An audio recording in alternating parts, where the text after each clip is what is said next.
All right, we're here at the Saufley Landfill, which we'll be viewing more in detail on the camera later, but I want to introduce the key people in this whole scheme of things that brought this together. We have Jeremy King with engineering, we have Wes Marino, we have head of solid waste department Pat Johnson, we have our assistant administrator Larry Newsom, we have the head of engineering Joy Blackman, and we have Jason Lashley with the engineering firm, and all of these folks helped us put this together.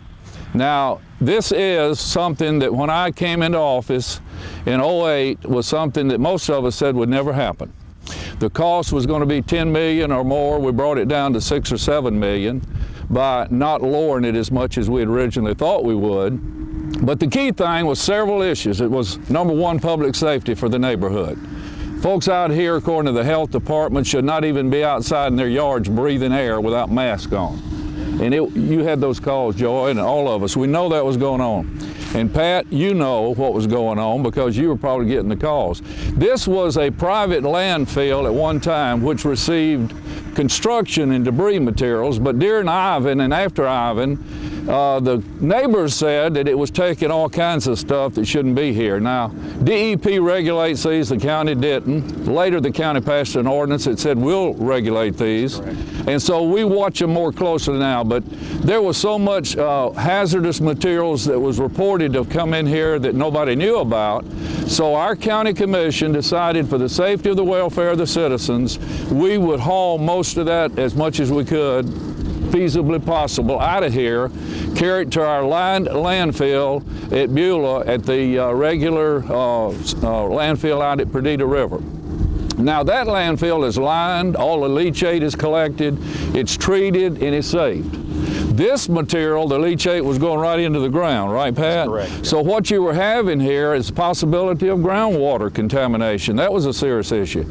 But the cost was so great that I was told by legislators back in 2008 when I was running for election, I was told by county staff and commissioners that used to represent this area that there's just not going to be the money to do it. So it looked hopeless. And thank goodness for the local option sales tax. Thank goodness for Joy Blackman and Larry and Wes and Pat and our engineers and everybody that came together and said, we will make this happen. And our board committed a lot of local option sales tax that came from each district, and I thank them for that. And without that, I couldn't have done it with just District 1. So that's what you have here basically is a landfill that was washing into the road over in Saufley Field Road. People would call, they couldn't hardly go down the road. We'd constantly come up here and push the dirt back onto the hill and it'd wash back down. So what you're going to have now is a very safe, very sealed and controlled with all the stormwater running off into the holding pond. Nothing could go down in as leachate to contaminate the groundwater. So in a few minutes, we're going to ask Pat Johnson and maybe Joy Blackman to explain in more detail the technicalities of this and how it works. But I just want to tell you, as your commissioner in District 1, now out in this neighborhood, you have a safe environment to live in. You have groundwater contamination that will not occur, and this, I was told by Pat, could last 75 to 100 years. So it looks like grass, but it's not, so we're not going to have to cut it all the time. So I'm going to let Pat explain in more detail the very technical issues, and maybe our engineer and Joey, so we'll have them on to give you the technicalities of this.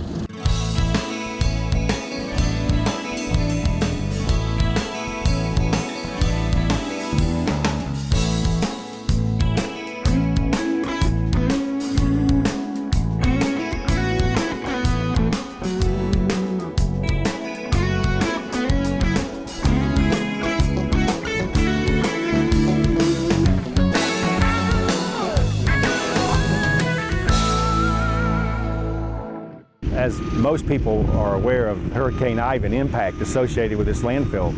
And after the waste was buried, it was in place for a while. The natural decomposition began to take effect in strong odor, strong detection of H2S, which is certainly dangerous. A lot of dust. When it rained, severe erosion impacting the local roadways and drainage.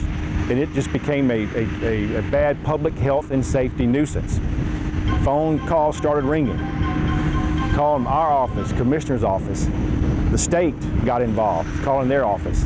So we all worked together to come together at the table, see what we could do to help eliminate this public health hazard. And it was a long struggle, a long battle. The county and the state worked together to try to figure out and negotiate what was best for the state interest, what was best for the local county interest.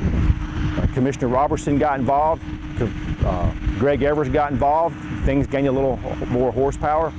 And over time, great example of strategic partnership with the state DEP at the local level and Tallahassee level. We had reached to a point with an entity that basically walked away from this problem. You know, they decided that it was no longer a viable option for them to move forward with properly closing the facility. And so leaving in their wake was a pretty, extensive environmental issue related to odors, stormwater, ongoing fire risk, and things of that nature. And so, as you mentioned, a collaborative effort between the county and the state to see what solutions or options were available to move forward with properly closing the facility. And again, we worked through a lot of different issues, brought a lot of different things to the table. And what you see here is a product of that collaborative effort, looking at different options, making sure that we thought outside of the box and made sure we find options that could get us to where we needed to be from an environmental perspective. And again, I can't thank the county enough. I can't thank the commissioners and all others involved in this process for really taking on this issue. Because again, this is not something they profited from, individually or the county. This was a private entity that, basically profited it and walked away from it. So again, the big hats off to the county for taking this on. And it has taken probably on the order of about 6 years to bring this together. And finally, we can stand up here and it won't be long, the public issue will be resolved. This landfill is sealed, it's closed, no more H2S issues. If there is any type of gas that is generated, there's a gas collection system in place to capture that gas and to control that gas. And the closure turf product is an alternate procedure that was permitted by DEP. It's something new to the state of Florida. This will serve as a test site to a certain degree. It has a useful life of anywhere from 50 to 100 years. No maintenance, or very low maintenance I should say, no soil erosion, no mowing or trimming. And the hill is sealed up, the project is done, and we can all take a breath and relax. The Saufley Landfill has been successfully closed and no longer a public health and safety hazard or environmental hazard. Typically, it was unbearable. We had homes located adjacent to this site where the owners literally taped up doors and windows because of the dust and the pollution associated with the operation of this facility, the poor management of this facility prior to the county taking ownership. And it was a natural health and safety hazard where people's daily life was interrupted, quality of life was interrupted. Well, whenever you get a facility that's ran, let's just say, in a much less than desirable manner, this facility had a history of compliance issues, then you're going to have byproducts like you mentioned, and they range from odors. Probably the residents, they're probably most familiar with fires, significant fires.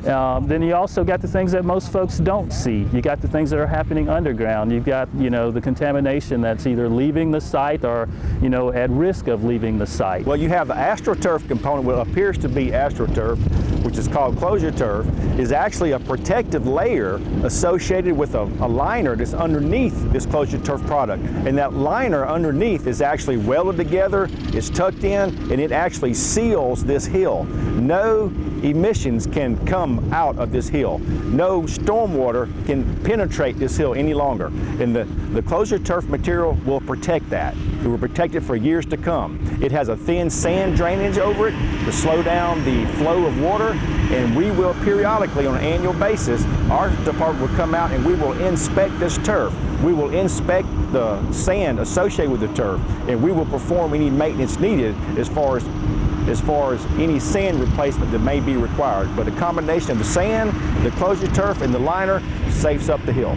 And so moving forward with the county on this closure process is along that line of thinking, okay, what can we do now to get this site back to something that's protective of the environment, protective of human health, understanding that, again, there will always be concerns and risk associated with sites like this, but the point being is that just the collaborative effort between us and the county is really going to bring that to a better place like this.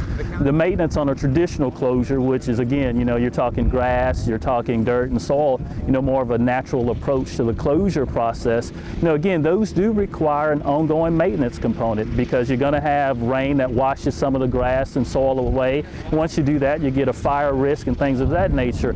And if you look at the nature of the facility, you look at once you close a facility, you don't have that daily presence there to maintain that. So it requires some type of active involvement by somebody to come out and make sure that's getting done. But you take a process like this where you're talking about at best maybe an annual inspection requirement just to look at those same things, and then most cases you're looking at I guess from what I understand, an extensive shelf life on the technology, then you're talking about really mitigating those risks associated with those traditional issues of ongoing maintenance of sites like this. And so I think there are going to be some valuable lessons learned from that in that regards to see if this is a viable option. Most people don't know, while you're looking at probably a good finished product now, there was a long-standing history of enforcement and civil complaints and things of that nature. And unfortunately, that process belabored, and at the end of the day, this company was able to shed its responsibility for finally fixing the problem. But the point being, there was always a continued watchful eye either on the part of the county or the state to identify just those issues that you mentioned. And so what we do is we take those lessons learned when we see those problems, those trends or whatever, what can we do as a regulatory entity to be preventative of getting to these type stages with those facilities. And so it's, like I said, it's a multifaceted approach. It's creative, it's innovative, it's thinking outside the box, and for DEP to allow us to take part in this alternate procedure is very exciting. There will be a lot of eyes on this statewide, and to be a part of it is exciting. And that's one thing I've learned over the years associated with the landfill and solid waste issues. Things change regularly. They change regularly, and it's all for the good. It's all for the good. It improves the environment, it helps protect the environment, it helps continue to protect public health and safety, and decreases the cost associated with long-term care of these facilities. If you walk down the street and ask the folks who've endured through this over the years, I think they'll be very proud and they'll be very appreciative. So it's probably relative in nature, but generally speaking, again, I think the residents really should be appreciative of the leadership and environmental stewardship showed by their county leadership. There will be a fence around the site. There will be restricted access to this site. Over time, depending upon how the closure turf behaves, depending upon the type of reaction that we get, it could potentially serve a public purpose. It could potentially serve as a public access and to be able to further enhance the neighborhood. But at this point in time, it will be secured, it will be monitored on a routine basis, and records kept, so that we can understand how this is going to perform, the way it's going to be performed, and be able to better understand the function of this closure turf system. Also, I want to thank Senator Greg Evers, who was a state representative at the time, and then he got elected senator, and he's been great for us up here in getting the permits from DEP. By the way, DEP and a lot of issues came into play, purchasing the land. There's so many issues here that Pat or some of them can tell you about, because we didn't even own this land. We couldn't do anything with it. And DEP didn't want to do anything because they felt like it was just something that wouldn't happen and couldn't be done properly, and they were not going to allow the hazardous waste to be carried from one place to another. So we want to thank Senator Evers for that.